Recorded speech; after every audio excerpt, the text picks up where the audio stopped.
হুম।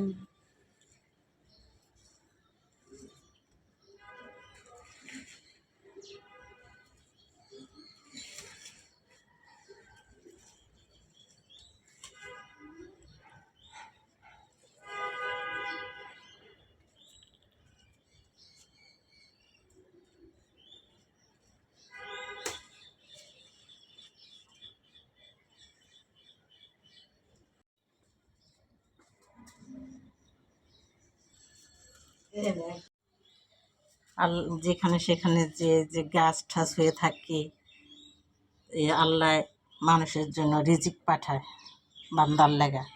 যখন সকালে ফেরেশতারা রিজিক নিয়ে আসে, যখন তখন দেখে বান্দা ঘুমাইছে, তখন আল্লাহর জিজ্ঞেস করে, আল্লাহ আপনি যার জন্য রিজিক পাঠাতেন সে তো ঘুমাইছে, এখন কী করবো এই রিজিক? আল্লাহ বলে, আমি আমার বান্দারে রিজিক দিছি, সেটা আমি আর ফিরাই নিব না। তখন ফেরেশতাকে বলে জঙ্গলে ফেলায় দাও। তখন জঙ্গলে ফেলায় দেয়। তখন সে কত জঙ্গলে কত গাছগাছালি হয়ে থাকে, এর জন্যই এত গাছগাছালি হয়ে থাকে। সুবহান